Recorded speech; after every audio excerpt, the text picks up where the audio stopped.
I'm free after 24 hours. I'm a free man, baby. Let's go. The whole internet went wild for a full day because everyone thought Jack Doherty was finally getting locked up for real this time. People were acting like the judge tossed the key into the ocean the way they were cheering. A lot of folks have been waiting to see Jack sit behind bars for longer than a quick bathroom break, hoping maybe sometime inside would knock that cocky attitude right out of him. But nope, he's not going to jail yet. Jack posted bond and strutted right back out like it was nothing. And the crazy part is this. People were so caught up celebrating the moment, they didn't even bother looking at what the charges actually mean. And that's where things get messy, because depending on how this plays out, he could still be in serious trouble later. We're talking up to 7 years kind of trouble if everything ends up sticking, which would flip his whole world upside down. So here's what really went down. Jack Doherty got arrested in Miami. Drug possession, resisting an officer, and acting reckless out on the street. The whole scene was just chaos. Cops told him to move onto the sidewalk, and instead of listening like a normal person, he tried to challenge them to a duel in the middle of Miami while filming content like it was part of the show. A duel in 2025.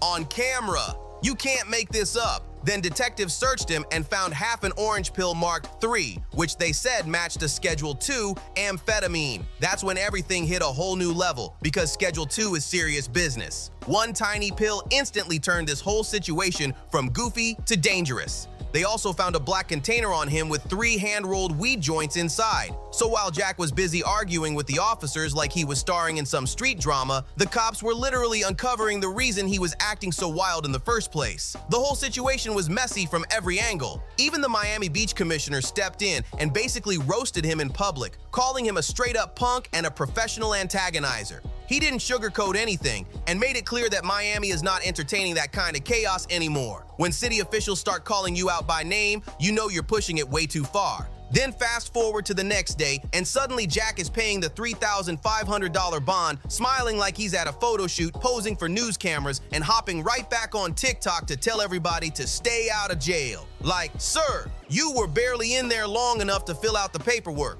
5 minutes does not make you some kind of survivor of a documentary moment, and while he's out here acting like he just made it through a dramatic prison saga, the clips being shared online show exactly why nobody is surprised by any of this. Every video proves the same thing. He stays doing the most, and the consequences are finally catching up to him. He got himself arrested, pulled that bizarre duel challenge, did all the yelling in the street, refused to move, and basically begged the cops to put cuffs on him. The whole scene looked like he wanted the drama on purpose. But here's the part people keep skipping. The charges he caught in Miami are not light at all. Jack walked away with 1 felony and 2 misdemeanors, and in Florida, that felony alone can hit you with up to 5 years in prison. Add the misdemeanors on top, and he could be looking at another 2 years. So if everything went worst case, he's technically staring down a possible 7 years behind bars. 7 years. And meanwhile, he's out on bond, walking around like nothing serious is on the line, acting like the whole situation is just another funny moment for content, but the internet is clowning him nonstop over that number because just imagine Jack Doherty, the guy who can't stay quiet or still for even 2 minutes, sitting locked up that long. The idea alone sounds unreal, but here's the real reason people were celebrating like it was a holiday. It wasn't just the arrest, it was everything Jack has been doing for months. And the first thing people always bring up is how he treated McKinley. Before we go any further, remember this wasn't just some casual girlfriend. He literally married her live on stream in Vegas, and during the ceremony, he pulled out a prenup and brought it up right in front of her dad. The vows even said she would get nothing in a divorce and he would take 100% of her OnlyFans earnings. Her father reportedly cried afterward, and honestly, nobody was shocked because the whole setup looked messy from the jump. Everything about that situation had people side-eyeing him hard, and they never forgot it.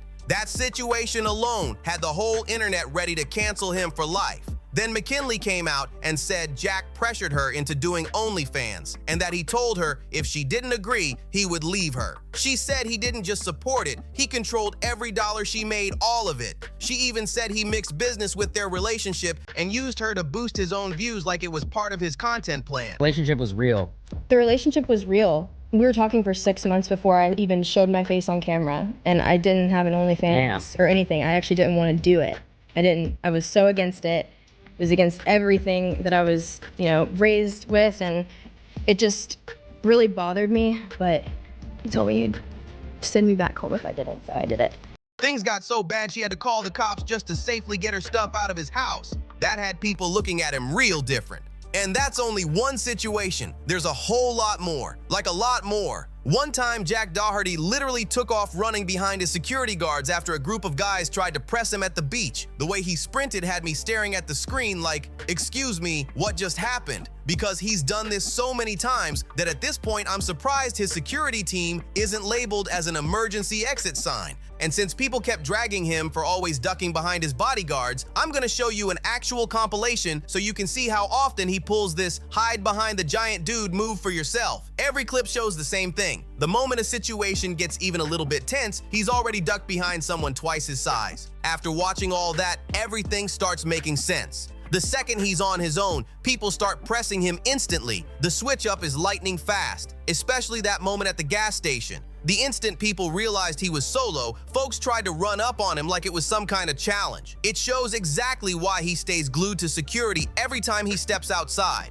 Then Natalie Reynolds jumped in with her own claims, and this is where everything got messy fast. She accused Jack of trying to pressure young women into doing content for him and said he even tried to get her Instagram taken down because she wasn't making him money anymore. She painted the whole situation like he treated people around him as part of his business first and actual humans second, which had everybody online staring hard at the screenshots. She also posted a tweet saying that Jack waited for someone to become an adult and then got her on a yacht to convince her to sign a contract. But to be clear, Jack denied every part of that story. Still, the tweets spread everywhere, and even people who didn't follow Jack were jumping in like, okay, what is happening over there?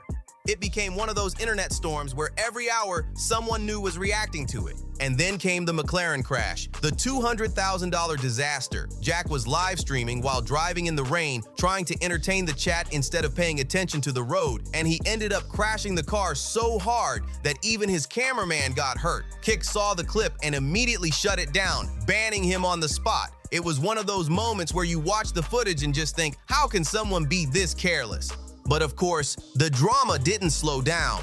In October 2023, Jack pulled up to David Dobrik's Halloween party acting like he was untouchable, but things heated up quick. A verbal argument turned into yet another situation involving his bodyguard, and one punch later, the whole thing blew up into a full-on lawsuit for assault. It felt like every month came with a new headline, and each one was more chaotic than the last. People were starting to notice a real pattern. Wherever Jack shows up, chaos is right behind him like it's part of his crew. And then the CPS incident happened, easily one of Jack Doherty's wildest live stream moments ever. He was streaming like it was a normal night, loud, hyped up, doing his usual unpredictable energy, when suddenly there was a knock at the door, and a CPS agent walked in with two cops standing behind her. The agent told him someone filed a report involving a child, and Jack just stared at her like, I don't even have a kid. She said his name was the only one on the report, so legally she had to talk to him before closing the case. Jack stepped off camera for a minute, and the entire chat exploded. People had no idea what they were watching anymore. Some thought it was real, some thought it was a setup, and everyone was confused. At this point, nobody knows what to believe anymore, but there's one thing everyone can agree on. If the CPS call was legit, that's a serious situation. And if it wasn't, then someone clearly wanted to push Jack over the edge, or Jack wanted the internet talking again. And the timing made everything even crazier, because with the charges he's dealing with right now, people keep reminding everyone that he could be facing that possible 7-year sentence if everything goes worst case.